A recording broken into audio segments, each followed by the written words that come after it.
Hello, and welcome to Spark. My name is Charles Clark. I'm the Head of Security Architecture at lseg. And today we're going to be talking about the future of cybersecurity and compliance through the lenses of advances in AI technology. I'm delighted to be joined today by Alan Platt, who is the Chief Executive Officer of CyberHive, and Jay Shaw, Chief Executive Officer of Praxonomy. Very warm welcome to you, and many thanks for joining the panel today. We're here to think about, in general, the cybersecurity and risk challenges of AI in LLMs, both the potential changes to the threat landscape these technologies bring, as well as opportunities to use these technologies to help defend the network. When I think about the threats to financial services organizations that are increased by these new technologies, I think about the fact that attackers are using AI to attack us. They might create scarily realistic phishing emails, videos, and so on. They might use AI to analyze source code and systems in other ways to find weaknesses and get around defenses. We also have risks that the AI systems that are being created by developers themselves have security weaknesses in them. We're increasing the attack surface area in novel ways. We see increased shadow IT risk, unmanaged third-party risk, inquisitive people using new products, for example, say ChatGPT, that have not been properly onboarded into the corporate world. Many companies rush to form a view or policy on use of these tools because it was popular without understanding their wider implications.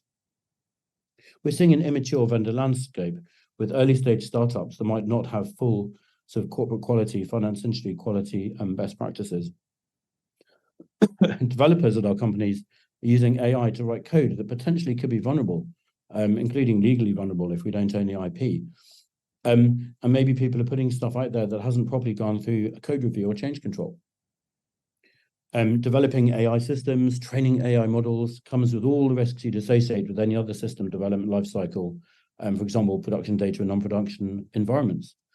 And there are, of course, legal, ethical, intellectual property type risks that are outside my personal area of cybersecurity risk, but I'm sure some of the other panelists might touch on.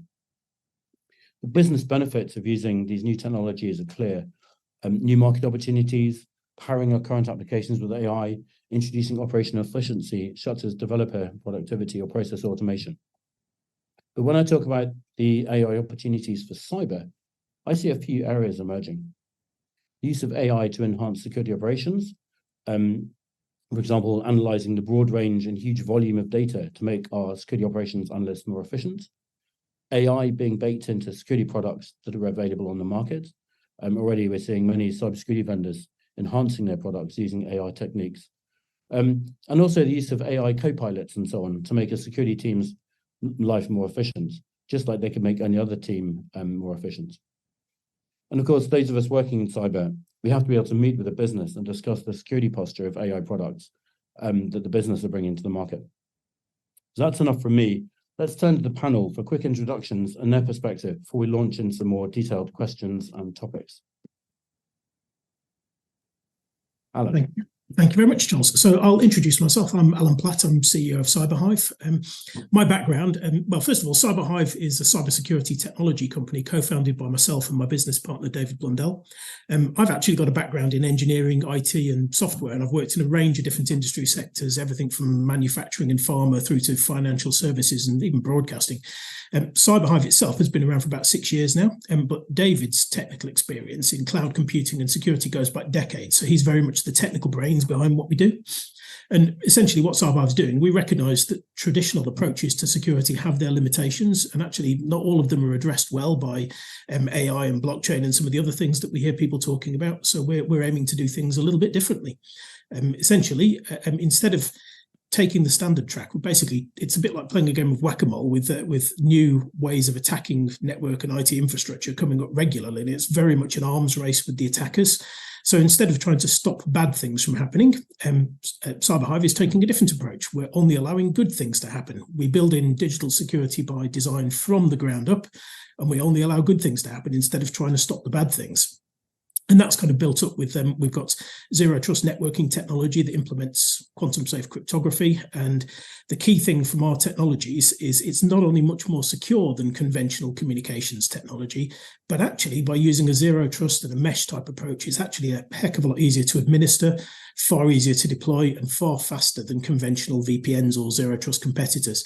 And we must have something, right? Because it's in use by governments now to protect sensitive and secure workloads. And we're growing rapidly following investment from a couple of well-respected investment funds. So looking forward to a rosy future with using new technologies.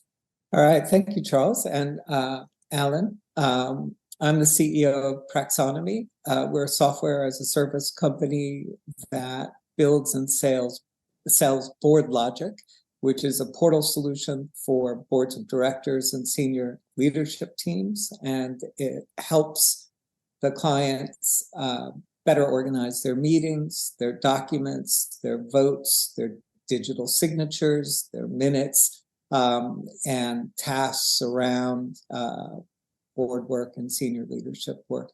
So that's what we do. So we're not cybersecurity per se, but we care deeply about cybersecurity and try very much to bake it into everything we offer. Charles had asked earlier if we wanted to just highlight a couple of issues that we think are interesting. And I'm just going to put a couple up before we go into the next stages. One is about threat detection. Historically, threat detection has been all about dedicated companies or systems finding signature profiles for malware or attack vectors or different kinds of attacks. I think with AI, we're going to get more of that. It's going to come faster, but we're also going to get more predictive analysis about what tomorrow's threats are likely to be. And I'm sure Alan will want to talk about this, and Charles too, but I think that'll have quite the implication for how automated responses work and how vulnerability assessments work as well. So that's an area that we think is of particular interest. Yeah, that's it. Back to you, Charles. Great, thanks for that, Jay. So just to let people know, we've got a few questions that we've written that we'll go through before we launch into the audience Q&A. So please keep the questions coming using the Q&A feature of this application. So the first question, and Jay alluded to this already, and I'll pose this to Alan initially, is what are the challenges and benefits of AI through the lens of security and compliance? To say that AI is bringing huge changes and actually not necessarily in a predictable way. I mean, look, there have been lots and lots of trends in 2023. And in fact, from our experience as a cybersecurity company, the key problems that people face actually vary a little bit dependent on the sector. So let's take a recent thing that's had a big impact on cybersecurity generally, the war in Ukraine. It's raised concerns at government level significantly. There are concerns about critical national infrastructure and, looking at bad actors. The name of the game has been very much on how to tighten security against bespoke and really complicated attacks. But actually, at the other end of the market, it's had a very different impact on other sectors. So, for example, the retail sector have been very worried about recession and the cost of living crisis. And therefore, things like the cost of security operations centres are actually very expensive. And that's been a significant trend of people looking at ways that actually they can minimise the costs. And underpinning all of these, there's still lots of catch-up being played from COVID. Actually, there's lots of remote working being done. Sometimes it's been put in a hurry into kind of varying degrees of security. So what about AI? Where does that play a part? So actually, it used to be that AI was only really relevant for advanced companies, but actually recent stats show us that almost 50% of companies are using AI in some form or another at the moment. And security is a big part of this. And AI can actually bring some really big benefits to security. So the kind of couple of things that I've picked out here as big benefits. First of all, AI can monitor far more data than any human could ever hope to actually look after. So it gives you the ability to analyze huge amounts of data. Also, AI, and specifically here, heuristics and Bayesian stats and deep learning and those kind of techniques, they can spot problems that look like previous problems, but actually would probably be missed by human written rule sets because they're not similar enough to be spotted. And AI is pretty good at doing both of those two things. So great benefit. Problem is that there are downsides to AI as well. So if we're using it to protect ourselves, you can bet your bottom dollar that bad actors are using it to attack us. And that is very much happening. And we'll doubtless cover that a bit more. But there's also problems as well around compliance. Compliance is actually pretty hard to define in AI terms. So AI tends to use black boxes, and nobody really understands what's going on in those black boxes, not even the people who wrote the code. That makes it very, very hard to comply with rigid requirements and rule sets saying thou shalt do this and you must do that. It's actually quite hard to achieve with AI. But actually also, that very definition of things being black boxes and difficult to understand, actually it means that AI can actually be prone to making really big gaffes and missing things that we humans think of as being blindingly obvious. So it definitely isn't a panacea. And finally, it can also be really hard to tune AI-based defenses. Sensitivity can be dialed up so far that AI flags risks that your security operations center just ends up completely overloaded, or it can be dialed down so far that it misses all of the basic threats. And so there's lots and lots of potential impacts there. And what impact is AI going to have on all of these things? Well, it's actually a little bit unpredictable at the moment. One thing that we do know is it's having a big impact. And I think we'll possibly cover this a little bit later in some of the other questions as well. But there's an interesting thing here about what's actually going to be the interaction between AI and quantum computing and other kind of advanced technologies that are coming forwards. And that's an interesting topic that I could probably spend about 20 minutes on in its own right. Brilliant. Thanks for that. So I'm going to, Alan, keep sticking with you for a moment, if you don't mind, because obviously you work in the cybersecurity industry. How does AI look from to a cybersecurity professional? Where's the kind of cybersecurity angle of AI? Yeah, and so I touched on that briefly, but kind of digging into a little bit more detail. I mean, first of all, AI is actually a rather broad term. So AI means slightly different things to different people. What we tend to think of as a general population as AI are things like ChatGPT. ChatGPT is actually specifically a large language model type approach. It's basically assimilating a vast amount of data and using that data to predict what outputs are likely to be and to basically come up with new outputs by basically effectively recirculating that data, processing it, and spitting out a new answer for you. In cybersecurity, though, there's also just things like Bayesian statistics, which are being used, or deep learning, which is similar conceptually to ChatGPT's large language model. And essentially, though, all of these things basically take lots and lots of data and spot patterns and and are very good at spotting patterns of things that look normal or things that don't look normal.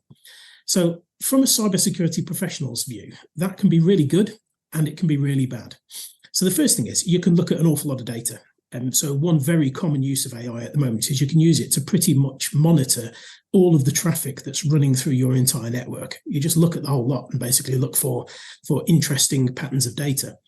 It's actually also good at learning what normal looks like. So it can spot if data is going somewhere that it shouldn't. For example, somebody's logging on from a location they don't normally log on from. You can see that that's out of the ordinary, and you can see that there's a problem there. And actually, there's a really good example of this that AI type threat detection systems have already been used to block in a number of cases. That example is building management systems and IoT and other things. They've been used quite a lot over the last few years as a route into a corporate network, and basically used as a route into attack a corporate network because they're a weak link. Chances are you'll set up your physical infrastructure in the organizations, be pretty well secured from the outside, but the building management systems and the IoT devices in there might not be set up and secured to quite the same level. So actually attackers, they often won't go and attack your VPN or a well-protected gateway. They'll hack the heating controller and use that as a stepping off point to map the network, look for vulnerabilities and extend their attack further. And actually, as a human, that can be pretty hard to spot because you're not always looking for it. But AI is really good at spotting these kind of things. It's pretty obvious if you notice that there's a ton of data coming out of a radiator valve. It's not something that you would normally expect to see. But as I said, a human wouldn't even be looking for it. The problem is, though, is that AI also has a downside in that actually sometimes when something happens that's unusual but not actually a problem and not actually dangerous, AI can't always tell the difference. And that give you a very real example that happened to me personally. I was actually in the Middle East very recently, and as part of one of my roles, I'm actually a non-executive director for a building supplies company. And while I was out in the Middle East, I needed to access my Office 365 account while I was out there. And the account was set up in such a way that because nobody ever accesses the accounts from the Middle East, it was geolocation rules were set up so that I couldn't access that from the Middle East. But that didn't stop me trying 2 or 3 times because I really needed to get in. Problem was, the AI systems that were in use in that corporate network spotted that as potentially problematic, and it caused absolute mayhem back in the UK. The IT team were on it. My account ended up being disabled. I ended up on the phone to the chief financial officer, apologising for almost shutting down the business due to an itchy trigger finger on the part of a member of the IT team, combined with oversensitive AI. And actually, did the geolocation and the AI actually make things any safer here? Actually, arguably, no, it didn't. I actually eventually accessed my account from the Middle East anyway, just by rerouting the data through a relay in my house using a networking, zero trust networking product. So actually, it didn't stop me doing what I wanted to do anyway. It just caused mayhem in the background. So definitely pros and cons from the perspective of a cybersecurity professional. It can be a really good tool, but it can also be a really good source of creating problems that you don't really need. Brilliant. That's a fantastic story. And flipping it on its head, sticking with Alan for the moment, how does AI change the perspective from an attacker's point of view? You've talked about the defender point of view. How does it change it from the threat actor's point of view? I have to say, I think it's probably fair to say that attackers absolutely love AI. It allows them to do things at scale that they could only dream of previously. So the reality is that, as I mentioned previously, most attacks actually go after the weak point in any organization. So I mentioned the IoT example, but typically the weak point in actually a lot of organizations are people. We all make mistakes. And as you know, actually that will often be a stepping off point. So a person makes a mistake, you accidentally end up with a compromised device or a compromised endpoint in your organization. And from there, you can kind of hop off and basically start mapping the organization. Thing is, as we know, AI is actually starting to get really good at impersonating a person. So it can start being used as a really key part of an attack in order to perform a phishing attack and go after those individuals. So you can use AI to write really convincing emails. You can use AI to do a whole bunch of email and a whole bunch of research as well by trawling social media, and use that to incorporate that into your phishing attack to make the phishing attack an awful lot more convincing than it would otherwise be. In fact, you can even use things like ChatGPT to write your phishing emails for you if you like, and then you just need to tailor them at the last minute to the right audience and launch it as a spear phishing attack. And that's a real problem. But it's not only that, you can also use AI to help you with the tech as well. Actually, AI and ChatGPT are actually reasonably good at writing code. It's also increasingly simple to use AI-type techniques to probe a network and look for existing vulnerabilities. So you've kind of got 2 problems there, is that you use AI to help you get into the network in the first place by compromising the weak link, a person. And then once you're in the network, you use AI to very, very carefully scout out the network and look for other vulnerabilities and see how far you can spread your malware before you actually then finally launch it. And if you combine those 2 techniques, you get a foothold in a corporate network and with an AI-assisted phishing attack. And then once you're in, you map the entire corporate network for vulnerabilities, and like you can bet your bottom dollar there will be some. And then you spread your malicious code as wide as practically possible and then launch a ransomware attack at the very last minute. So that attack that hits your organization in 10 seconds, it's actually been working on it for 2 months. And how do you defend against that? That's actually pretty hard to do. AI is not bad at spotting AI, but it's also not brilliant either. And things like conventional border security, firewalls and server level access controls and things like that, they've been proven time and time again to be no good at defending against this type of attack. A slight mistake, failure to patch a server in a timely manner, loss of some credentials, any minor error, and you've got a problem. And the problem is as well, AI can actually be very good at hiding itself from other AI. It's quite good at making traffic look benign. So from the perspective of an attacker, AI is an absolute godsend. It's a fantastic tool for them. There are things that can be done though. So actually, I mentioned that's kind of my thesis for our company is instead of trying to spot unknown bad things, we only allow good things to happen. And you can use allow listing and other techniques like that on servers to only allow known good code and configuration to run, and it stops anything else, AI or otherwise. It will stop every type of code running. And at a networking level, you can use zero trust access models, and they can be really advantageous, essentially only allowing people to connect to the services they really need. And fundamentally, you shouldn't care whether that service or that server is in the cloud, in your own data center, or just plugged into the open internet. Treat them as if everything is on the open internet and block any unauthorized access on a per server basis, even if it's next door in the same data center. Just don't allow anything that shouldn't be happening. And that's actually got a nice side effect as well, that even if you do have a compromise and AI does manage to get through, you can spot it quickly, and you've got a very small blast radius. So you can really limit the amount of damage that is done, and you can fix it quickly as well. So yeah, it's still a nightmare, but hopefully a survivable one.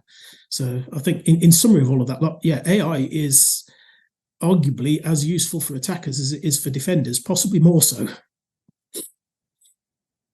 Yeah, it's pretty scary stuff. And Jay, having heard the sort of technical angle of how AI helps attackers attack a company and the cybersecurity professionals for protecting it, how are the board thinking about this? Cybersecurity is one flavor of risk, and all boards are responsible for risk management, either full board or risk committee or both in most cases. And boards have a duty of care to look at everything Alan was just talking about and what you said at the beginning. Having said that, many board members feel inexperienced and unqualified when it comes to computer science and cybersecurity issues, and are happy to defer it to their own company's IT departments or consultants and never think twice about it. And that I think is a serious mistake. And it's a serious mistake on several dimensions. One, board members themselves are targets, and they're often unaware of that. They don't think of themselves as targets. They think of themselves as, often semi-retired professionals who are doing a good job and going to monthly or quarterly meetings. They don't think that their email might be compromised. They don't think that their home computer might be an attack vector. They don't think about protecting themselves. So if you do a simple exercise with board members, if you do something like, say, go to Mozilla or go to Have I Been Pawned, the Microsoft service, to see if your authentication credentials are for sale on the dark web, and you do it with any 20 or 30 board members, a sizable percentage of them will be shocked because they realize that, in fact, their passwords are for sale. People are buying databases of logon credentials in bulk and then trying to do attacks. And, if you have multi-factor authorization, you have one level of protection, but you may not always have that. And some sophisticated attackers may have even more. So personal digital hygiene is extremely important for board members. They need to be thinking about how they personally act. At the same time, because they have a duty of care, they cannot offload responsibility for risk management to internal departments or consultants entirely. You have to depend on them. They are the experts, and they are the people keeping you safe, keeping your clients safe and your processes safe. At the same time, you can, even if you have no background in technology, ask open-ended questions. You can do what-if scenarios. You can say to your staff, you know what, let's assume for a minute that we're going to get attacked. So let's prepare and let's do a dress rehearsal. Let's say sometime next week, we'll tell you when. Act as if we've been breached and see if our redundancies actually work. Do our backup systems work? Can we put them into play fast enough to keep servicing our clients? What actually happens? And that's the duty of the board. The board needs to think through what the possible commercial downsides are to some of these attacks, and need to be asking questions and looking for actual real world practice for answering these questions. And it can't be with an attitude of gotcha. It's got to be an attitude of we're all in this together and we're all learning. And as Alan said, things are changing by the day. So nobody's an expert. Everybody has to move forward with the best possible speed and trying as hard as they can to realize these issues. So yeah, board members. Thanks for that. And following on for that, I mean, one of the things that Alan mentioned earlier was that, of course, AI, a few years ago might have been seen as this kind of elite thing available to the most advanced companies with the deepest pockets. And now, of course, it's been very much democratized. I think, Alan, you said that 50% of companies are actively using AI today, and anyone can create an account on one of the well-known services and start playing around with it. Where are we seeing this sort of democratization of AI, and what does that mean for us from a security and risk point of view? That's one for start with Jay again, maybe.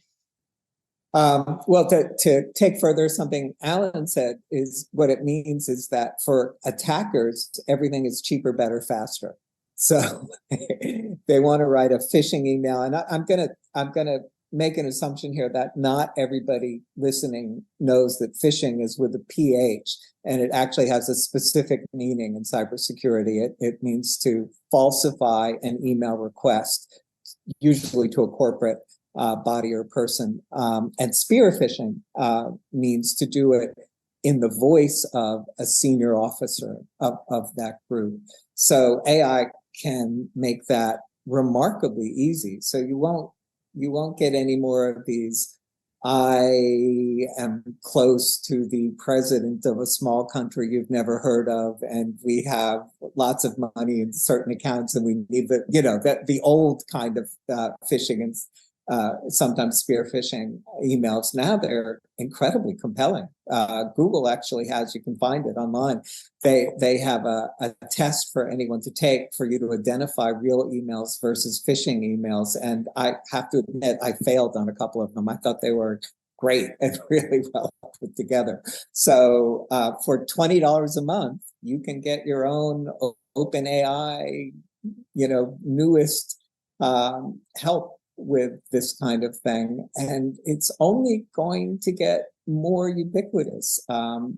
It's not just one chatbot or one neural network technology, but more and more corporates are bringing them out in the world and making them available on the retail level. And more and more there are downloadable options for people with technical skills to start working with. So it will democratize pretty quickly, I think. And the open source options will catch up to the commercial options for sure. Right now, the biggest limitation is data center cost.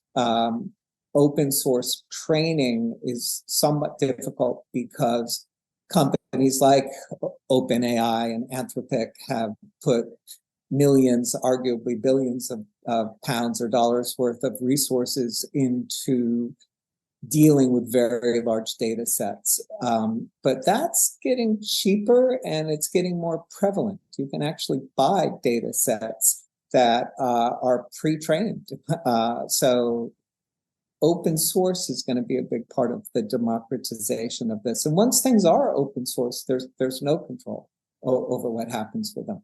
You can forget about regulatory requirements or legislation or country-to-country treaties about this kind of thing.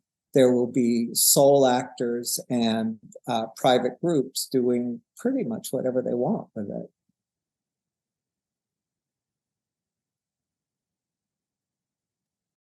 Brilliant. I don't know, Alan, if you have anything to add about that, about this democratization issue. I was very interested in the open source model comment there. Yeah, absolutely. I mean, obviously, open source is there's been a trend in software for free open source code that's basically readily accessible from everywhere.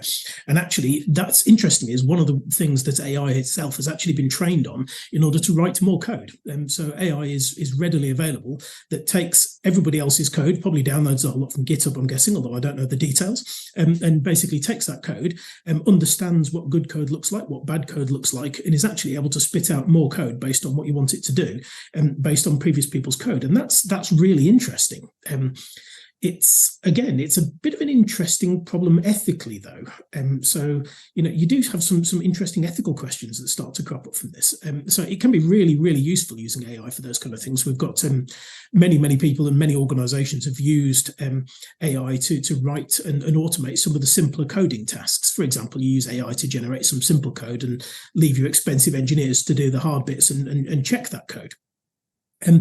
But that means that you end up needing more high-end engineers and fewer junior engineers. So fast forward a few years and you end up with an interesting problem there.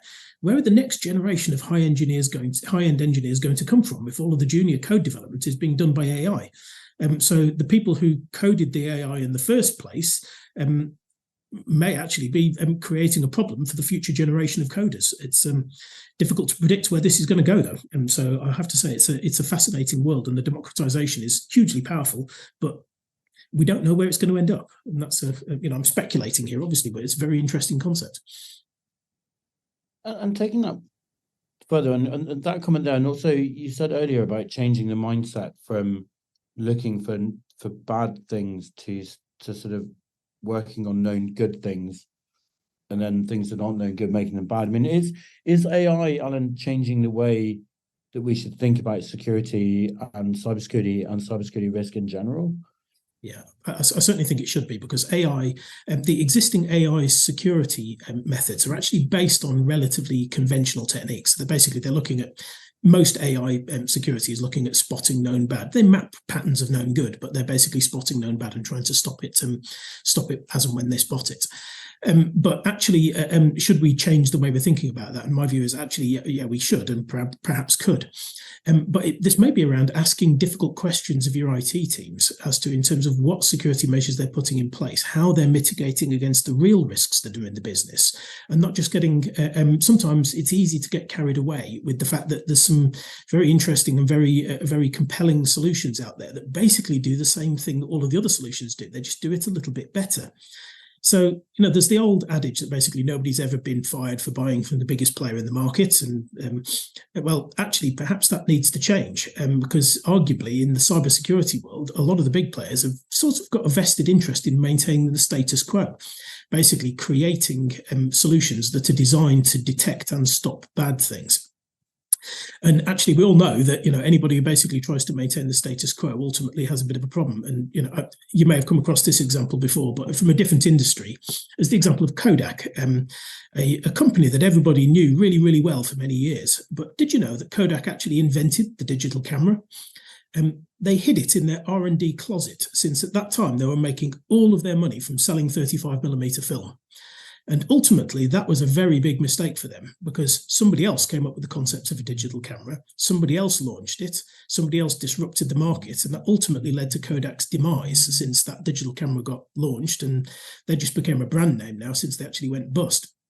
And I can actually see similar things may start to happen, particularly with the rise of AI, may start to happen in the classical endpoint protection and what we used to call antivirus providers, with other disruptions and other solutions around building in digital security by design, actually leaving that market behind. So don't be Kodak is the message. Essentially, we should be leaving behind the traditional approaches of border security, basically building massive walls around your organization and making sure that nobody can get in or out. But once you're in, it's free reign. We shouldn't be doing that anymore. We live in a connected world, and there are just too many data paths into corporate networks to make that safe. So I think the solution from the networking perspective is moving to a zero trust networking approach, which is the kind of disruptive innovator in the networking space. And that's basically breaking down access to your critical services into the smallest possible lumps to prevent unauthorized connections at a network level, not just at a building level or at a group or a user level. And those kind of disruptions about thinking about bringing in different techniques, and as I said, really segregating your data down to only allowing people to access what they really need, and making that as easy as practically possible so that there is no incentive whatsoever to bypass the security measures. So I do think we need to stop thinking about building an IT system and then bolting security on afterwards. We need to start thinking about building a secure IT system that has been built with digital security by design in from the get-go. And interestingly, by the way, I think the National Cybersecurity Centre and the UK government and Innovate UK agree with me on this. They're ploughing a lot of money at the moment into a programme called Digital Security by Design, which is actually about developing the next generation of processes and the next generation of IT and communications with exactly that foundation, having a foundation of cybersecurity instead of trying to bolt it on afterwards. So I think it's a big change that's coming, and it's hard to make it. It's hard to make the transition. I can only agree with you, Alan. You're absolutely right. Things have to be secure by design and secure by default, because on the consumer level, convenience wins. People do whatever they're allowed to do that takes the least amount of work.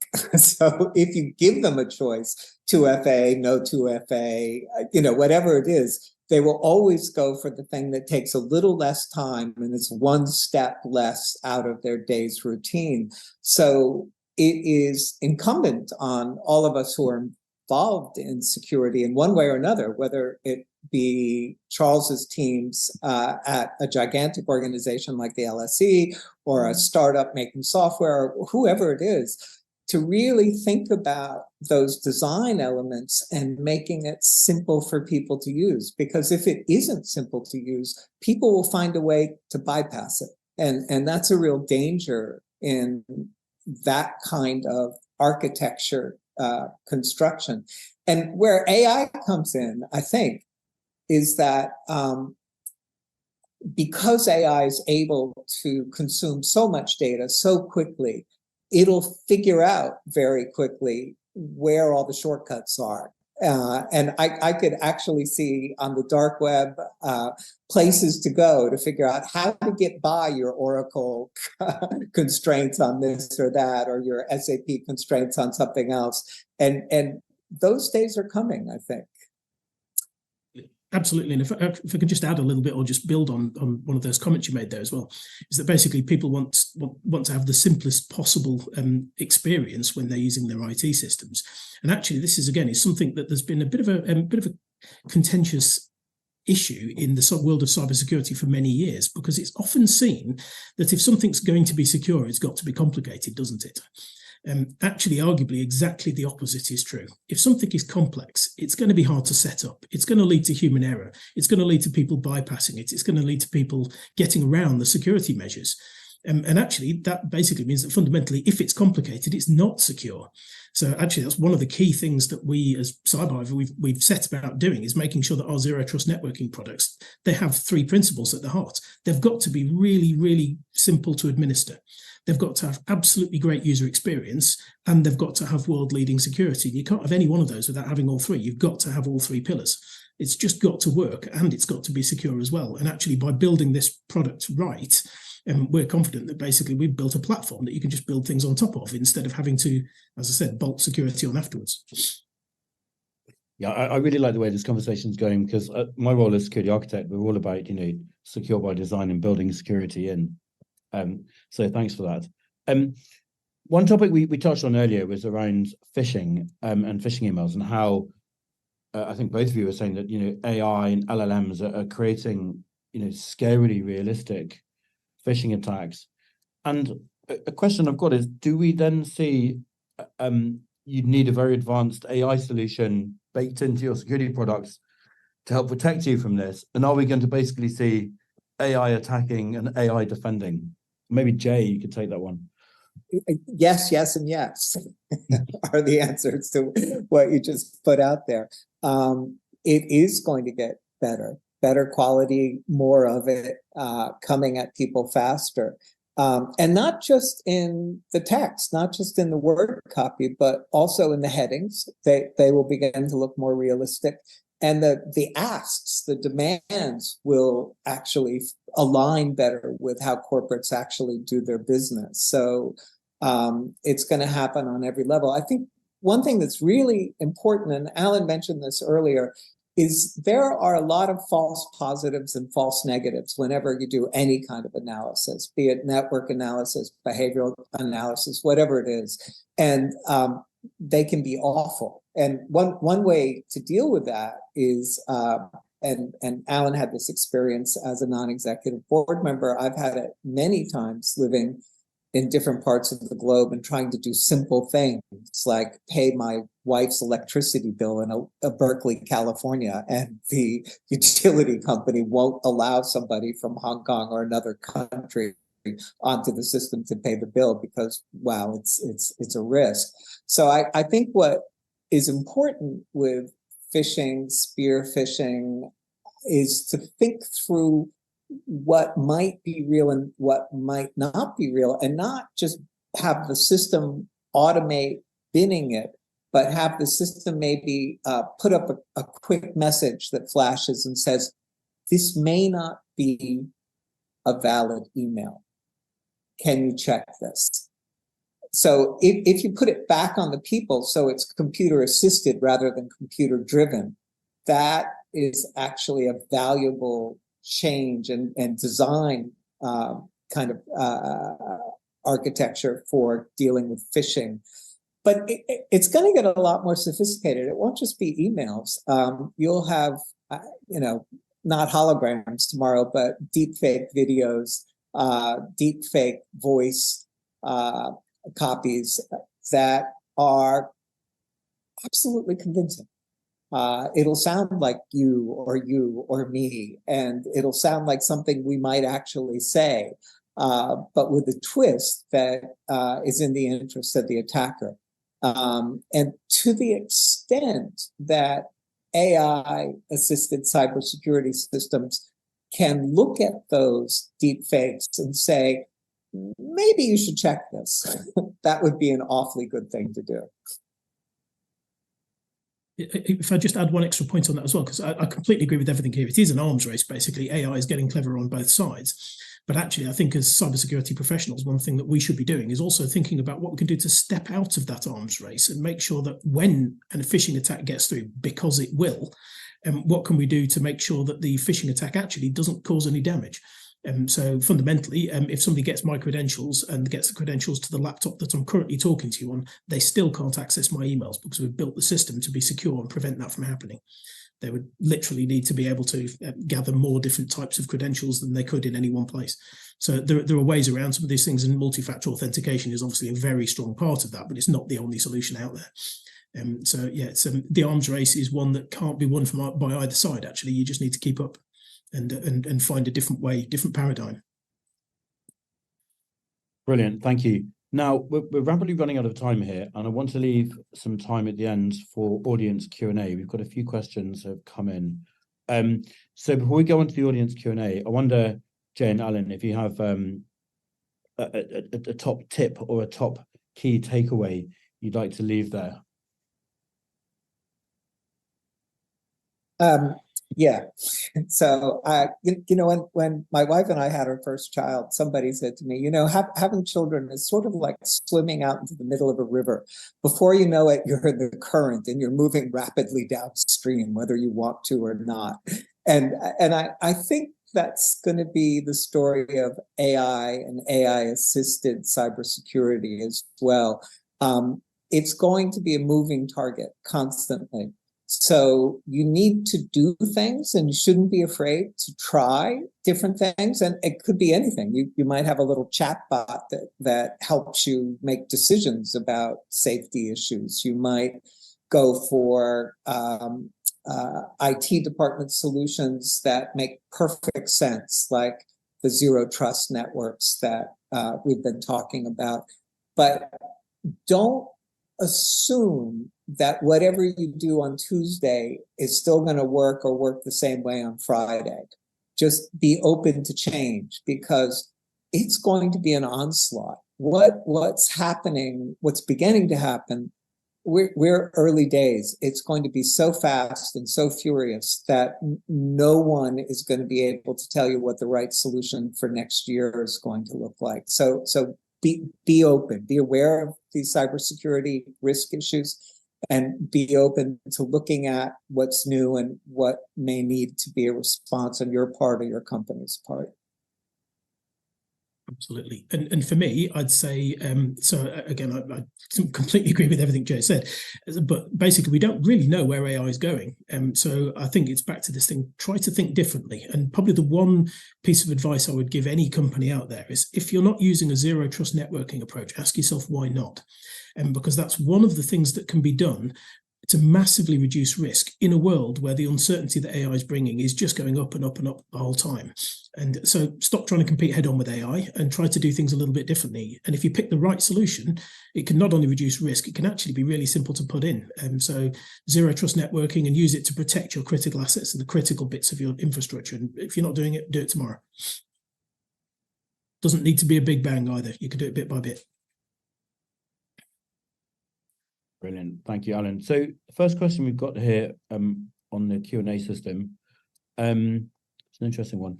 Do you believe that compliance introduces complexity in security, potentially frustrating business growth? How would you convince a business or financial stakeholder of this value? I'm going to go with Jay to start with. It certainly introduces complexity, and there are many mistakes that could be made. And I'll give just one or two examples of things that have happened recently to illustrate the point. In the United States, I think it's now 38 states have asked their medical associations to not prescribe serious painkillers to anyone unless an AI-based computer system has done a risk analysis for that patient and determined that that patient is not likely to become addicted and a social burden. Now, the problem with this is that AI training, at least up to now, has, in some ways and in many ways, reflected the biases and concerns of the people who set up the training. And so this particular software tends to approve white middle-class people and disapprove painkillers for even terminally ill minority patients. And that's horrible. And because the legislation was built on models that lobbyists for this particular company introduced, and the company is named in the legislation, it's very hard to undo the wrongs right now. So, wow, what a problem. So think about that in a broader context. If you have rules-based standards or very specific regulatory requirements for the use of AI in cybersecurity, you're going to run into problems, just gigantic problems all over the place. Much better to have outcome-based guidance for standards and regulatory requirements, because everything keeps changing. So that's the beginning of an answer. And maybe, Alan, you want to chime in on this? Yeah, I mean, again, I definitely can't say anything to counter that. But basically, you're right. Actually, if compliance is done badly, it can be a real problem. If it's overly prescriptive, as you said, you must use X technology or Y protection, that can be a huge problem. Let me give you a very real example on this. I actually saw some internal documents in the company recently that said, where you're using cryptography, all of your connections must be protected using AES 256 cryptography with RSA 2048 for key exchange. So, okay, great. And actually, the reason they put that in is because at the time that standard was written, that was the gold standard for cryptography. It's really good, and with good reason, because actually, even with with my laptop, for example, it would take about 13 or 14 billion years to break RSA 2048 crypto. It's pretty good. But actually, that world changes. The world moves on. And we touched briefly on quantum computers earlier. Quantum computers are interesting because RSA 2048 is actually vulnerable to an attack called Shor's algorithm that can be run on a quantum computer. Now, they're not quite there yet, but in 5 or 10 years, they will be. And that 13 or 14 billion years to break that crypto comes down to about 30 or 40 minutes once quantum computers are available. So mandating that is the standard that you will use is nuts. And what you need to be doing is exactly as you said, you need to be basically predicting or mandating based on outcomes, not based on problems. So you should be using very secure crypto that actually protects you against the best attacks that are available, including, and obviously now that's beginning to become quantum computers. So, that's where we should be basically legislating at the what we're trying to achieve, not the how to do it. And we should let cybersecurity professionals decide on the best protection for their businesses, not mandate them to do it a particular way. Bingo. And it's not so hard for lawmakers or rule makers to do that, whether it's in a company, a government agency, a parliament. It's not so hard to just twist your outlook a little bit so that you're looking for the best possible outcome rather than today's best advice for specifics. It can be done, and that would cut a lot of the complexity and cost in the compliance issues that are bound to come up with AI-assisted cybersecurity issues. Yeah, absolutely. So just, I'm going to swap some of the questions that have come through around Elizabeth, because you've touched a little bit there, especially Jay, on some of the ethical concerns of AI, decision-making for medicine prescription. You touched on there. The question here says, the use of AI in cybersecurity raises ethical concerns that must be addressed, particularly around bias, transparency, and decision-making and data privacy. So I think what this question is asking is there an ethical angle to the cybersecurity elements of AI? I don't know, Jay, if you want to pick that one up, because you started with... There are many ethical angles. Just to look at one, some of the biggest software companies in the world and government advisors have been working on passwordless authentication. So the idea is that you'll have an enclave on your telephone or computer or tablet, basically a security application that will be used to give you access to things. And on the one hand, it's a great idea if the problem you're trying to solve is getting rid of password being used for passwords. If you're trying to get rid of ABC123 passwords, yes, this is a big step up. But ethically, it's a bit problematic because these enclaves are envisioned to be looking not only at things like the MAC address of the hardware, but also your phone habits, your geolocation, your other app usage. It's doing behavioral analysis on the fly. Well, what is this? This is surveillance. So in the hands of an attacker, in the hands of a government that does not believe in rights to privacy, this can be unbelievably dangerous. And when you have enclaves that are aggregating all of that kind of information, and you have perhaps backdoors into these enclaves, although the companies designing the enclave architecture are trying very hard not to allow any backdoors into them, there can be issues. Moreover, as we said earlier in this conversation, biometrics can be spoofed. I was shocked one evening at dinner to see my younger daughter open her older sister's iPhone with Face ID. And they're not twins. And to me, they look very different. And the girls laughed when I said, that's astounding. And one of them said, my classmate's mother can open her phone. Now we know that voices have been spoofed. Deep fakes are everywhere. This kind of thing brings up ethical landmines. It's like, how much do you surveil? How much information do you keep? Where does it go? Who has access to it? And God forbid you lose your phone, then you're not going to have access to anything in a passwordless world of the future. So there are issues that come up. Absolutely. What about data privacy? So just to is there a question, Alan, around data privacy, AI and ethics in there somewhere? So yeah, I think there is, and actually, there's it's a complicated question, but actually, I just want to touch on a slightly different thing as well there, actually, which is not just data privacy, but actually data theft.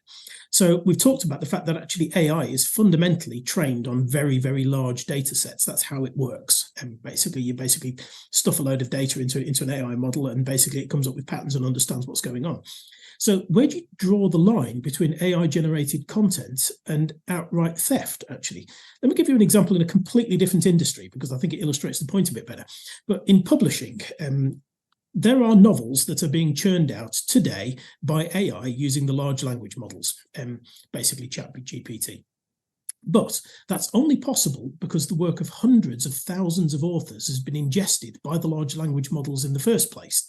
And it's churned around a bit and ultimately regurgitated as lowest common denominator fiction at the moment. But is that creating new content, or is it plagiarism? Is it stealing the work of other authors without their consent? Is it also potentially infringing the privacy of other authors without their consent? Are you ingesting, for example, data sets from social media in order to generate phishing emails? We probably are. Again, actually, is that a privacy concern? And the problem is that we don't know what's in there. It's impossible to get the data out of AI once it's gone in. So short of deleting the entire data set and the entire model in the first place, it's impossible to filter out stuff. So how do you get rid of stuff that shouldn't be in there? It's the genie's out of the bottle, basically, and it's going to be very, very difficult, well, impossible to put it back in. So we need to learn how to cope with this in the new world. So yeah, privacy and data theft is a very interesting problem. Not one that I've got a solution to, I'd add. Brilliant, thank you. Slightly changing angle for a question that came through. What's the best approach for managing technical and cyber debts with constrained resources? I wonder, Alan, that's probably one for you. Yeah, I think I'm probably starting to sweat and go a little bit pale at the thought, to be honest. Technical debt is a problem in any engineer's mind. It is a problem. Unfortunately, tech debt is also one of the reasons why we don't make any progress in a lot of areas. So my advice on this is that actually what we should be doing, particularly with cybersecurity, is basically do a bit of a risk-based analysis on where the real issues actually are, not the perceived technical problems, but where are the real issues that you've got. Then take a really big step back, completely forget about everything that you've got today as a starting point, and work out what will be the best possible way of protecting your data given a completely blank sheet of paper. Then work out how to get there from where you are. You will never eliminate technical debt. Sometimes you need to do a little bit of work on it because actually it's in a critical area. And actually, sometimes the best thing to do is, you know what, stick the lid back on that particular box and leave it alone. You know, there's technical debt in there, but actually what you should be working towards is putting in place something for the future, not trying to fix something that's fundamentally broken and is never going to be replaced or repaired. So that kind of approach of just sticking the lid back on it and forgetting about it, it can introduce risk, but that risk can be managed and mitigated. And if you spend all of your time worried about making what you've got today better and better and better, you're never going to move to the future. So I think that's the key thing. Start with a clean sheet of paper and work out how you're going to get to the new world. We've got 90 seconds left. Question, we've touched on quantum computing before. Will AI coupled with quantum cause any cybersecurity implications? Yes, absolutely. When both AI and quantum computing come together, the ability for quantum computers to chew through and process unbelievable quantities of incredibly complex data, combined with basically using that to feed AI models, means that AIs are going to get very clever very fast. What that means, what the world looks like when that happens, we genuinely have no idea. Nobody can predict that. It's difficult enough to predict AI. You put those two technologies together and who knows? Brilliant. Thank you for that. I don't know, Jay, if you've got a last comment on that. To Alan's point, I mean, science fiction writers have looked at this issue and given us ideas like Skynet. God knows if that's what it's actually going to be. But Masayoshi Son said in Tokyo a few hours ago that within 10 years, there would be AIs that are literally thousands of times smarter than humans. He could be wrong. He's been wrong about other things, but he's been right about a lot of things. And so, yeah, it's coming. It is coming for sure, some way in some form. Well, with Jay's reference to Skynet, I think that's all we've got time for today. So thank you very much, Alan and Jay, for joining this webinar.